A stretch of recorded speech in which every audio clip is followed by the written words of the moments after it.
논술 강사 이모일입니다. 제가 마지막 순서고요. 자료를 원래 잘 틀어주셨네. 자료가 두 개예요. 팸플릿이 하나가 있고요. 그 다음에 이 옆에 여기 자료가 있거든요. 지금 보실 건 아니고 이따가 제가 필요하면은 제가 말씀 좀 드릴게요. 따라오시면서 보시면 좋을 것 같습니다. 자, 저희가 4명이 3명이라는 목적은 좀 짧은 시간 동안에 좀 많은 정보를 드리기 위함입니다. 그리고 분담을 조금 했어요. 제가 오늘 담당할 파트는 이제 좀 인서울 쪽으로 많이 해보려고 합니다. 제 소개 간단히 드리면 저는 연대를 졸업했고요. 지금 미탐에서 강의하고 있고 이런 학원에서 강의를 하고 있어요. 그리고 오늘 순서는 저는 이제 오늘 인서울권 좀 설명 좀 해주고 싶어요. 아마 뭐 다른 학원이나 여기저기서 저를 많이 보셨던 분도 계실 텐데 아마 인서울 한다고 하시니까 좀 왜 그러지라고 생각할 수도 있어요. 제가 연대 합격생을 좀 많이 내기도 하고 그다음에 연대 수업을 많이 하다 보니까는 뭐 이런 이미지가 있더라고요. 전 선생님은 연대만 하나 혹은 연대랑 상위권만 하나 이런 생각이 있으시더라고요. 그래서 그렇진 않고 제가 다양한 학교들을 다룬다는 점을 보여드리기 위해서 좀 오늘은 인서울권 좀 말씀 좀 드리고 싶어요. 근데 대학들은 그렇습니다. 이게 인서울의 내용이기도 하고요. 다만 동시에 인서울의 내용인 동시에 일반적인 논술을 전형에 접근하는 법에 있어서 일반론을 담고 있기도 하거든요. 이거를 함께 보시면 좋을 것 같아요. 첫 번째는요. 이게 입시라고 생각을 해요. 그러니까 아이고 하나 더 갔다. 그러니까 저는요. 애들이 기본적인 목적이 있어요. 아이들이 저랑 1년 동안 수업하면서 열심히 노력한 만큼 좋은 대학 갔으면 좋겠어요. 근데 이건 포괄적인 얘기고 가장 기본적으로는 아이들이 서울권 안에 갔으면 좋겠다고 생각을 합니다. 너무 당연한 거였어요. 물론 뭐 욕심이 더 많죠. 서울권 내에서도 높은 데 가면 좋은 거고 연대 가면 더 좋은 거고 다양한 목적이 있겠지만 1순위는 인서울이에요. 전 아이들이 1년 동안 노력을 했기 때문에 KTX 말고 지하철 타고 학교 가기를 기원합니다. 근데 입시는 아시죠? 되게 이게 제가 붉은색인데 여긴 전쟁터 여기 피바다예요. 빡센 곳이긴 합니다. 입시 안에는 왜 빡세냐? 여기는 정말 몇 명이 들어있냐면요. 여기 50만 명이 들어있어요. 50만 명 중에는 정말 다양하게 공부 잘하는 애들도 있고 성실한 애들도 있고 정말 다채로운 애들이 있는 겁니다. 저는 이 판에서 놀지 않았으면 좋겠어요. 그러니까 이 안에서 기존 시스템 내에서 입시를 틀려서 잘하는 애들이 있어요. 예를 들어서 내신이 엄청 잘한다거나 수능 엄청 잘한다거나 그러니까 뭔가 잘하는 친구들이 있겠죠. 그 친구들은 그걸로 가면 되는 거예요. 근데 우리 아이들이 전부 다 수능 1등급이 아니고 내신이 1점대가 아닐 겁니다. 생각보다 주변에 내신이나 수능에서 1등급 나오는 애들 많진 않죠. 그래서 우리는 좀 더 여유로운 바다도 있다고 생각해요. 여긴 정말 레드오션이고요. 논술이라는 파트가 있어요. 논술은 기본적으로 여기 그러니까 이쪽 빨간 바다를 안쪽으로 조금 더 안정적인 바다가 있어요. 논술의 특징은 뭐냐면요. 되게 단순해요. 어, 기존 학습에서 상위권 친구들이 오지 않는다는 겁니다. 그러니까 저는 이렇게 생각해요. 입시가 결국은 상대평가잖아요. 우리 애가 얼마나 잘하는 게 중요한 게 아닌 거고 얼마나 잘하는 아이들과 경쟁하냐가 되게 중요한 부분인 겁니다. 이게 본질인데 제일 공부 잘하는 애들은 전부 다 어느 전형으로 가는지 아세요? 학종이에요. 학종입니다.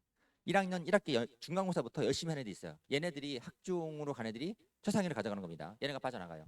그 다음에 또 수능에서도 안정적으로 잘하는 친구들이 있어요. 저는 걔네랑 굳이 경쟁하려 하지 않았으면 좋겠어요. 물론 내가 자신 있으면 하는 거고 근데 늘 모든 아이들이 모든 전형에 더 강한 건 아니거든요. 그래서 학종하고 수능에서 최대한 빠져나갈 인원들이 되게 많습니다. 이 바다에는 50만 명의 정말 많은 수험생들이 있는 거고 그중에서도 정말 잘하는 친구들이 많이 있어요. 논술 안으로 들어오면은요. 최상위는 별로 많지는 않습니다. 그건 사실상 거의 없다고 봐도 좋을 것 같아요. 그 다음에 이 안에 또 있어요. 인서울이라는 파트가 있어요. 이거 엄청 흐린 색인데 비슷하게 보이긴 하네요. 인서울인데 논술 내에서도 아이들이 주로 저 선호하는 대학들이 있죠. 연대 좋아하고 성대 좋아하고 상위권 대학들이 아까 말씀하신 대학들이 있는 거고 그다음에 딱 이 라인이 있어요. 인서울은 사실은 절대로 강한 친구들이 지원하지는 않습니다. 이따가 제가 합격생 데이터를 보여드리면 아시겠지만은 비교적 여유로운 전형이기는 해요. 가지고 만약 물론 뭐 목표가 좀 높으면 얘기가 달라질 수는 있는 건데 기본적으로는 아이들이 서울권 안에 들어오는 게 목적이기 때문에 요 안에서 조금 빨간 곳에서 조금 더 흐린 곳으로 좀 여유로운 곳에서 경쟁했으면 좋겠다고 생각을 합니다. 그럼 인서울이 어떤 선이냐? 제가 뭐 대표적으로 몇 개 학교를 뽑아봤는데 수능은요 최저는 2합 4, 2합 5도 있고 그다음에 2합 7, 뭐 한 개 3등급이 있어요. 2합 7이 많은데 2합 7이면은 정시를 어디 가나요? 2합 7이면은 뭐 3등급 하나 4등급 하나잖아요. 그렇죠? 그럼 나머지는 뭐 한 3, 4, 5 나온다고 치면 어디로 가냐? 가기야 가겠죠. 근데 주로 어딘가 가버리는 방식이죠. 그렇죠? 원하는 대학에 간다기보다는 정말 어딘가 가버릴 텐데 실제로 이 정도 수능의 최저를 맞춘다면은 사실은 수시에서는 논술에서 이 정도 선까지 서울의 인서선까지는 가능해지는 겁니다. 처저가 되게 낮아요, 사실은요. 또 예를 들어서 경쟁률 한번 보면요. 경쟁률은 어 이게 공개가 안 된 학교들이 있어요. 최초는 2, 3. 이건 아직 몰라요. 근데 되게 낮을 거야. 뭐 어차피 10대 1 안으로 10대 1 안 주고 들어오는 건 맞는 건 데이터가 없긴 해요. 공개 안 됐습니다. 얘 볼게요. 작년에 80대 1이었고요. 실제로 공개가 안 됐어요. 근데 그 전년도 공개가 돼 있어요. 35대 1이었고 6대 1이었어요. 그러니까 한 대략적으로 한 6분의 1 정도가 줄어드는 상황이긴 하거든요. 그래서 얘네가 최저를 조금 조정하면서 변동이 생기긴 했는데 어찌됐건 간에 35가 한 6대 1 정도로 줄어드는 겁니다. 43대 1은 16대 1이 되고요. 여기는 한 3분의 1, 3분의 1, 여기는 6분의 1 정도 줄어드는 거죠. 여기는 한 절반 정도 줄어들어요. 여기는 올해 새로 생겼고 여기는 절반 정도 줄어드는 건데 이 경쟁률이 죽을 만큼 빡세진 않다는 겁니다. 학생부도 일반적으로 보면 10대를 넘어가긴 하잖아요. 근데 요 안에서 나온 경쟁률은 그렇게 세진 않아요. 그리고 요거 보면 좀 나실 거예요. 아이고. 내신은요. 이게 지원자 평균이 아니고 합격자 평균인 거예요. 합격자 평균이 4.1, 4.1, 3.8, 4.2, 4.0, 논술 100 없었고 4.1인 거예요. 참고로 연대 합격자 내신 평균이 3.87이에요. 연대가 3점대 후반이고 그다음에 높은 데가 보통 한 3점 초반까지 나옵니다. 그래서 이제 우리가 최상이라고 보는 대학들도 3점대예요. 그다음에 그러니까 인서울권으로 와버리면은 4점대가 되는 거예요. 4점대면 아시잖아요. 4점대로 학생부로 가기는 상당히 만만치 않거든요. 일반고 기준으로 봤을 때. 그래서 요 정도 내신을 가진 친구들도 정말로 뭐랄까요? 지하철권이라 그래야 되는 건가? 아주 정말 이 역사권으로 올 수 있는 기회가 생길 수 있는 겁니다. 그다음에 얘도 볼게요. 논술 점수는 이거는요. 볼 때 참고하시라고 넣는 건데 합격자 평균이 65점이고 100점 만점이에요. 100점 만점에서 55점이고 그다음에 79, 뭐 90 이런 건데 신경 쓸 거는요. 잠깐만요. 그럼 어디 보자. 여기 65점짜리하고 92점하고 어느 대학을 지원하는 게 붙기는 편하겠어요? 다른 조건이 같다면? 어때요? 65가 쉬워 보이나요? 65가 쉬운가? 아, 의미는 없어요. 제가 이거 왜 보여드리냐면 점수가 높은 데가 붙기 어렵고 낮은 데가 붙기 쉬운 건 아니에요. 왜냐면은 이거 상대평가잖아요. 모든 아이들이 똑같은 시험 보게 되는 겁니다. 이 시험은 어려운 거예요. 우리 애도 어려운 시험 보는 거고 남들도 어려운 시험 보는 겁니다. 여기는요 우리 애가 되게 쉬워하죠. 우리 애가 쉬워하지만은 남들도 쉽게 보는 겁니다. 그러니까 이런 대학들은요 보통 그래요. 애들이 시험 보고 나오면은 문제가 쉽거든요. 그러니까 합격자 평균이 90이면 쉬운 문제예요. 쉬운 문제면은 기분 되게 좋습니다. 끝나고 오면서 전화해요. 제가 아이가 이제 뭐 저 시험 잘 봤어라고 전화하는데 그 잘 썼어라고 얘기하는 건데 이런 아이들 상당 부분이 내년에도 글을 잘 쓰고 있어요. 그래가지고 점수가 높은 거랑 낮은 거랑은 상관이 없는 겁니다. 그러니까 나중에 원서를 쓰실 때 점수 낮은 데가 좀 만만할까 혹은 점수 낮은 데가 문제가 어려우니까 힘들까 그렇지는 않습니다. 상대평가는 모두가 똑같은 문제 보기 때문에 문제 난이도 영향을 받지는 않습니다. 그래서 이거는 문제가 어렵고 쉽고를 보여주는 것 뿐인 거지 어디가 유리함을 보여주는 건 아니에요. 어쨌든 간에 이런 데이터들이 있는데 제가 저 이게 중요하다고 생각해요. 지금 앞에 많은 말씀을 들으셨을 텐데 뭐 원서 쓰는 계획 들으셨고 그다음에 학교별 설명도 들으셨는데 이런 설명회를 제가 언제 하냐면요. 매년 겨울에 해요. 보통 겨울에 해가지고 3학년 올라가는 겨울방학이 있잖아요. 그때부터 시작해서 계속 합니다. 그다음에 9월에도 하고 10월에도 해요. 매달 하는데 매달 계속 오시는 분들이 계세요. 그러니까 이게 설명회만 듣는 거죠. 그러니까 전략이 아무리 좋아도 우리 애가 공부를 안 하면은 정말 아무짝에 쓸모없는 거거든요. 논술이 특이한 게 뭐냐면요. 논술은 뭐 지금도 여기 계신 분들도 대부분 비슷하긴 할 텐데 신기한 전형이에요. 수능과의 다른 점은 뭐냐면 대부분의 논술을 쓰는 모든 아이들이 붙기를 간절하게 기원하죠. 붙기를 원해서 원서 쓰고 돈 내고 시험장에 간절한 마음으로 들어가지만 공부는 하진 않아요.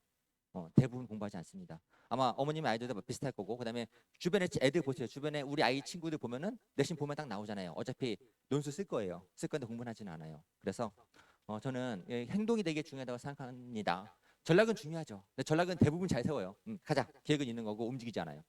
움직이지 않는 게 가장 큰 문제입니다. 그리고 움직이지 않는 이유는 뭐냐면은 아이들 움직이는 거 싫어해요.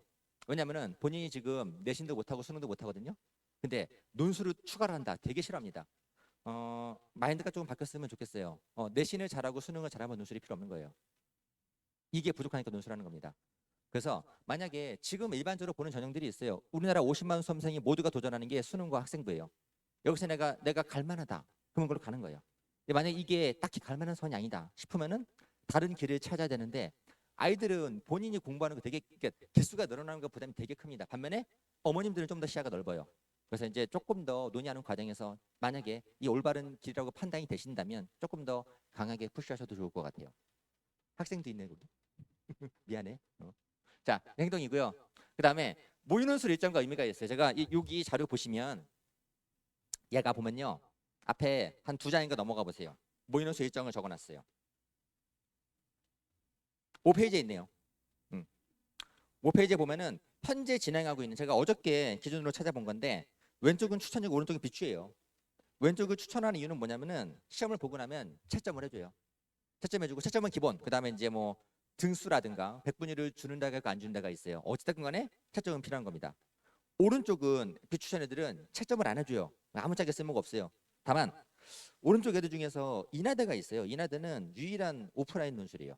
오프라인 모의 논술이고, 그 다음에 시험장에서 시험을 보고 나서 바로 교수가 해설 강의를 해준다고 해요. 요것만 약간의 메리트가 있어요. 그래서 제가 지금 세모라고 쳐놓은 거고, 이걸 세모를 제외한 오른쪽에 뭐 건대, 그다음에 뭐 나머지 애들은 가치가 없습니다. 반면에 왼쪽 애들은 한두 번 봐도 좋을 것 같아요. 이게 지금 현재 나온 정보니까는요. 지금 남아있는 자료들이거든요. 그래서 요거 참고해 보셨으면 좋겠어요. 근데 이거 다 볼 필요가 있는 건 아니고 한두 개 정도 봐봤으면 좋겠어요. 왜 보는 거냐 적어드릴게요. 이 모의논술의 의미는 뭐냐면 첫 번째가 실력 진단이에요. 근데 이거 색깔이 이것도 엄청 예쁜 건데 다 죽었네 색깔이. 제가 정말 예쁜 색깔, 제가 색감이 좀 좋은 편이거든요. 그래가지고 예쁜 걸 집어넣는데 티가 안 나네 이게. 실력을 진단하는 건데 오해가 없었으면 좋겠어요. 예를 들어서 이 시험은 6월에 보거든요. 대부분 6월 시점에서의 논술 실력은 어떤 의미가 있냐? 별 의미 없어요. 육모 얼마 전에 애들 봤잖아요. 그 시험 점수가 11월까지 갔으면 좋으시겠나요? 원하시는 경우도 있겠지만은 대부분 원치 않죠. 그러니까 지금 시험까지는 보통 한 5개월 남았거든요. 5개월 남았기 때문에 지금 실력이 중요한 건 아닌 거고 남은 5개월 어떻게 사느냐에 따라 중요해지는 겁니다. 제가 사례 하나 말씀드릴게요. 재작년에 한양대 모의논술이 있었어요. 한양대 모의논술이 올해부터는 채점 안 하는 건데 그 전까지는 채점이 됐어요. 그래서 등수가 공개됐어요. 전국 등수가 나오거든요. 우리 반에 한양대 모의논술 전국 1등이 있었어요. 신났죠. 아주 기고만장해가지고 수업 좀 듣다가 2, 3주 있다가 상담하고서 나갔어요. 그 이유는 뭐냐면은 자기 전국 1등이잖아요. 그래서 난 어차피 하는 전국 1등이니까는 논술로는 충분히 붙을 수 있고 그럼 나머지는 수능하겠다라고 나갔어요. 나가고 한양대 떨어졌어요. 한양대 떨어지고 건대 갔어요. 건대 가긴 했는데 나중에 이제 건대 붙고 연락이 왔어요. 와가지고 모의논술 1등하고 현실하고는 다르더라고요. 그러더라고요. 모의논술은 참고 자료예요. 참고 자료지. 모의논술 전국 1등도 한양대 전국 1등 떨어졌거든요. 그러니까는 그건 뭐 엄청 의미 있는 자료는 아니에요. 그리고 이걸 보시고서 판단하겠다는 분들이 계세요. 이런 거죠. 우리 애가 모의논술을 잘 보면 논술해보고 아니면 별로다라고 판단하시는 경우가 있는 건데 한번 생각해 보세요. 어머님들이 논술 설명이 왔잖아요. 논술을 갖다 할까 말까 고민하고 있잖아요. 논술을 할까 말까 고민하는 이유는 뭐냐면 우리 애가 논술을 잘할 것 같아서 논술을 도전해 보는 건가요? 어때요? 우리 애가 논술을 잘할 것 같아서 한번 해볼까? 라고 하는 분들은 별로 없으실 거예요. 우리 애가 논술을 고민하는 이유는 논술을 잘할 것 같기 때문이 아니고 내신을 못하기 때문인 겁니다. 이거 되게 명확하게 이해하셨으면 좋겠어요. 그러니까 이제 수업을 한 번 들은 애들이 있어요. 첫 시간 듣고 어머님 상담하면은 한번 글을 보셨으니까 우리 애가 논술의 가능성이 있는지 진단해 주세요라고 말씀하시거든요. 모르죠. 어떻게 알아요? 한 번 봤는데. 첫날 그지 같은 글을 썼겠죠. 논술을 처음 쓰는데 어떻게 잘 쓰겠습니까? 얘기합니다. 애가 글을 못 썼고요. 앞으로 어떻게 쓸지는 저도 몰라요. 이 아이가 지금 앞으로 5개월, 6개월 남았기 때문에 그동안에 공부하는 거에 따라 달라지는 거지. 오늘은 확실한 건 못 썼어라고 말씀드립니다. 우리 애가 논술을 잘 쓰는 게 중요한 게 지금 잘 쓰는 건 중요하진 않아요. 말씀드렸잖아요. 6월에 한양대 전국 1등 떨어졌어요. 그 아이만 좀 더 열심히 했으면 모르겠는데 그냥 바로 나갔거든요. 그러면 떨어질 수 있는 거고요. 그다음에 반대로 지금 못해도 열심히 남은 기간을 잘 쓰면 살아남을 수 있는 겁니다. 그런 거지. 우리 애가 그러니까 논술을 할까 말까에 대한 선택지가 있다고 착각한 아이들이 많이 있어요. 논술을 할까 말까 선택지가 있는 아이들은 내신이 좋은 친구들이에요. 내신을 쓸까 학생부 쓸까 논술을 할까 고민 여지가 있는 거고 내신이 만약에 3.5 넘어간다 그러면은 일반고 기준 3.5가 넘어가면은 논술에 대한 선택지는 없어요. 대부분 선택지가 있다고 착각하는 것뿐입니다. 그래서 우리 애가 논술을 잘 한번 해볼까라고 하시는 건데 우리 애가 논술을 잘하기 때문이 아니고 내신을 못하기 때문에 논술을 해야 된다는 겁니다. 이게 되게 명료한 현실임을 조금 이해하셨으면 좋겠어요. 물론 뭐 저놈은 저 강사는 참 맞는 말을 참 싸가지 없이 한다라고 생각할 수 있는 건데 이게 현실이긴 하거든요. 그래서 좀 더 냉정한 파악이 해결을 만들어내는 겁니다. 이게 실력 진단은 별로 크진 않고요. 두 번째는 경험은 재밌어요. 이게 시험이구나 좋은 거고 제일 중요한 건 뭐냐면 학습의 모멘텀이에요. 하다 보면 내가 내 실력을 잘 모르긴 하거든요. 우리가 수업 시간에 뭘 맨날 글 쓰고 성적 받긴 하지만 교수가 주는 거랑 다르거든요. 교수가 정말로 첨삭해주고 점수를 주면은 한 번에 좋은 계기로서 기능할 수 있습니다. 그래서 제가 보기에는 이건 그렇게 크진 않고요. 얘 조금 있고 이게 제일 큰 부분이라고 생각해요. 그래서 현재 나온 데이터는 다 넣어드렸으니까는 참고해서 보시면 좋을 것 같습니다. 자, 여기 있고요. 제 소개는 간단하게 할게요. 저는요, 어, 이런 사진 이런. 자, 이게 강의인데요. 잠깐만, 강의인데, 이 정교한 컬러의 결이 지금 보이시는지 모르겠는데, 이게 프로젝트 아깝긴 하네요. 볼게요. 저 강의를요, 조금 특이하게 해요. 저는 현재로서는요, 한 학교를 갖다가 집중적으로 파진 않아요. 애들이 구모 보기 전까지는 좀 더 저는 관망하는 편입니다. 구모 보고 나면은 애들이 이제 등급이 나와요. 등급 나오면은 그거 가지고 상담하는 편입니다. 그래서 연대, 성대부터 성신여대까지가 우리나라의 거의 탑에서부터 모든 대학들이 이 5개 범위를 벗어나진 않아요. 저는 그래서 이 5개를 중심으로 가요. 그리고 우리가 알고 있는 모든 학교들은 이 프레임을 갖다가 약간 순서만 바꿔 나오는 편입니다. 연대는 문제가 4개고요. 하나, 둘, 셋, 4개 나와요. 성대 문제는 이 4개 중에 나오고 병의대는 5개 중에 나오고 그래서 5개 모듈이 완성이 된다라면 사실은 뭐 어느 학교건 간에 풀이가 가능해지기 때문에 저는 이 모듈 중심으로 가는 겁니다. 그래서 대학들이 개별적 차이가 조금은 있긴 하지만 크진 않거든요. 그래서 5개가 되면은 어떤 학교 준비한 거는 상관이 없어요. 그래서 원서 쓰기 전까지는 통합으로 진행을 하고요. 그 다음에 원서가 쓴 다음에 이제 파이널 진행을 합니다. 이렇게 갈 거예요. 이게 수능이에요. 수능이고 정규반은 제가 이 5개 모듈을 중심으로 통합반으로 가고 그다음에 파이널은 이때쯤에 생겨요. 9월 23일 날 연대 수업이 있거든요. 그러면은 연대 시험이 있으면은 9월에 연대 파이널이 생기는 거예요. 뭐 홍대 파이널 생기고 그다음에 수능 뒤에 파이널이 생깁니다. 그래서 저는 정규반과 파이널을 갖다 투트랙으로 진행을 합니다. 이쪽에서는 모든 통합 논술을 보는 거고 이쪽은 시험 보기 직전에 집중하는 수업을 해요. 그러다 보니까 성과가 잘 나왔고요. 이게 이제 수업이에요. 수업이고 첨삭은 저는 2번 첨삭을 해요. 저는 그 어떤 반도 제가 모든 아이들 다 봐지 못합니다. 제가 논술 강의를 시작하고 첫 해 이후 첫 해 빼고 나머지는 소인원 반이 된 적이 없었거든요. 그래서 저는 모든 아이들을 다 보는 수업을 해본 적이 없어요. 저는 2번 갑니다. 첫 번째는 첨삭 담임선이 배정이 돼요. 저랑 한 16년째 하고 있는 분들이 계시고 두 번째는 제가 봅니다. 그래서 첨삭을 저는 1차 첨삭과 2차를 분리해서 2번 보면서 항상 제가 한 번씩은 보는 과정으로 가고 있어요. 물론 제가 1, 2차를 다 보면 좋겠지만 불가능했어요. 한 번도 이렇게 된 적이 없어가지고 인원이 적진 않습니다. 저는요. 그래서 인원은 점점 많아졌어요. 제가 작년이 제 인생의 최고의 해였거든요. 근데 올해 6월 첫 주에 작년을 넘어섰어요. 그러니까 이제 매년 인원도 많아지고 실적도 좋아지고 있어요. 그래서 인원이 적은 반을 원하신다면 저희 반은 아니고요. 저희 반 인원이 뭐 한 달에서 이렇게 하는 적은 없습니다. 그래가지고 저는 인원이 많은 반이고 인원 반을 갖다가 나눠서 이렇게 진행을 합니다. 그 다음에 세 번째는 성적이에요. 성적표는 항상 어플 통해서 진행이 되는 거고 뭐 간단한 얘기죠. 점수 평균 나오고 매주 학부모님께 보내드립니다. 그러면은 아이의 점수를 누적되는 걸 볼 수 있어요. 이거 어디다 쓰냐? 앞에 좀 들으셨죠? 아이 실력을 알아야지 뭐가 가능하죠. 원서 쓰죠, 그렇죠? 나중에 고3들은 지금 몰라요. 저는 강대에 있으니까는 제 수생들이 제일 분노하는 게 뭐냐면은 작년에 담임하고 수시 원서 상담했던 거 되게 분노합니다. 구모 끝나고 나면 담임하고 상담을 해요. 원서 어디 쓸까? 논술 상담을 합니다. 담임에게 어떤 데이터가 있냐? 육모, 구모 데이터가 있죠. 내신 있죠. 그거 가지고 논술 상담을 한다는 거예요. 신기한 일인 거 아시죠? 논술 원서 상담을 하려면은 논술 실력을 알아야 돼요. 담임은 논술 실력을 모르는데 상담을 해요. 상담을 하고 강좌를 보내주는 겁니다. 이게 일반적인 고교의 패턴인 거예요. 그래서 수업을 들으면은 아이의 실력이 누적되기 때문에 이걸 바탕으로 학교와 학과를 결정하게 될 겁니다. 이걸 가지고서 제가 마지막에 상담하는 거예요. 그리고 저는 합격생을 매년 공개를 해요. 이게 누적이 아닌 거고, 그러니까 개별 개인 강사가 1년에 저는 이게 학교부 대표예요. 여기 뭐 치열해요. 왜냐면은 학교부 한 명씩이거든요. 그래가지고 신모씨 넣어주면은 딴 애가 항의합니다. 왜 나는 빼냐 항의하는 건데 뭐 제 맘이죠. 그래서 학교별로 제가 뭐 한 명씩만 해도 지금 저는 연대부터 단국대까지 다양한 스펙트럼을 가지고 있고 그다음에 요건 통합반이고 나중에 파이널 수업 따로 들어갑니다. 제가 어떻게 수업을 하나를 보여드리고 싶긴 한데 들으시면 뭐 감동을 할 텐데 시간이 없기 때문에 그리고 제가 수업하는 걸 어머님께서 이해하셔도 의미가 없어요. 시험 애들이 보는 거잖아요. 저는 제가 아이들을 수업하는 제가 어떤 마인드로 수업하는지를 보여드리고 싶어요. 사진 2장입니다. 작년 10월 2일이에요. 저는 애들과 함께 있었어요. 그러니까 연대 시험장입니다. 이제 재작년이에요. 10월 1일. 재작년, 작년, 올해는 9월 23일 날 시험장에 갈 겁니다. 매년 시험장에 가요. 뭐 10년 넘게.